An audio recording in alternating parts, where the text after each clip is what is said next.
First off, though, we wanted to have a look at the new plane controls. And you have a Recon fighter ready for us? Yes, I do. And when you enter the game, what you get is what we see at the screen at the moment? Yes. In terms of controls? Yes.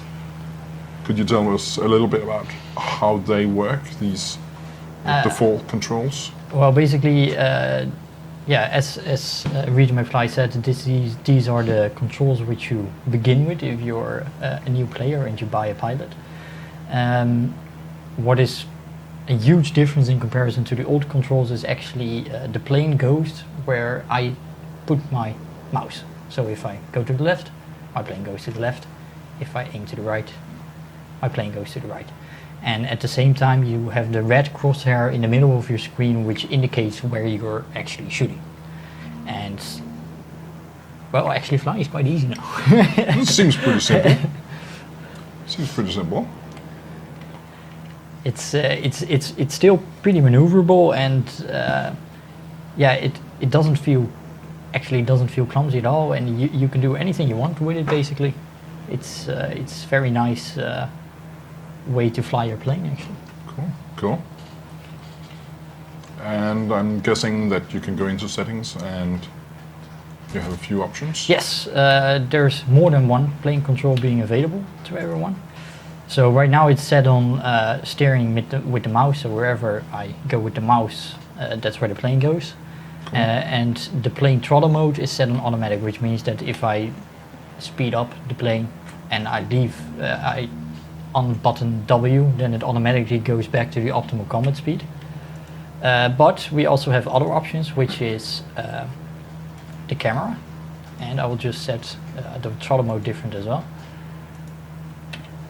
Which means that right now I aim where my camera is. I go where the camera is. The plane goes where the camera is right now. So it's slightly different as using your mouse. You still use your mouse for it, but it flies where the camera is aimed at. And next to that, the throttle control, this is one of the 3 throttle controls, is that it goes in steps. So every time I press W or S, default controls actually, W or S, I can decide at which speed the plane is going to fly. Which is pretty simple. Yeah, and actually this one,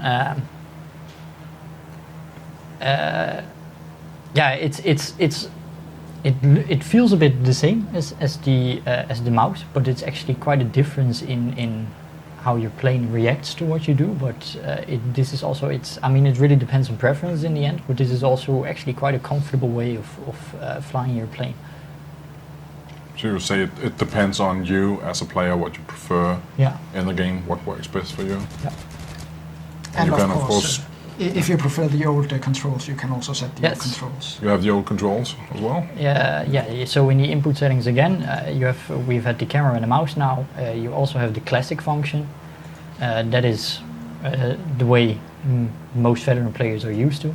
And just to set a different throttle mode as well is the smooth throttle control, which means you can hold W or S until you reach the level you want it to reach. And of course in this normal mode you have as the screen already says, the control to use alternate controls, so you can actually do some more advanced maneuvers or can more easily execute them. It's also worth mentioning that in the 2 mouse controls you can also manually roll the plane by using the A and D keys if you want to make some advanced maneuvers while in those modes. I'm making everybody dizzy now, Mr. Everybody's dizzy, that's much appreciated. And if you wanted to, you can fly a lot slower now. Yes, based on the user feedback we had from the community, I've tweaked the stall speeds a bit, so now you can fly a lot slower without it starting to stall. This is especially good on the fighter planes, which people thought were too fast. The speed of the fighter planes have been slightly decreased in general, but they are mostly around the same as they were before, but they now have the ability to fly slower, so you can actually get behind a Recon plane without passing it instantly. That might prove useful. Yeah. Yeah.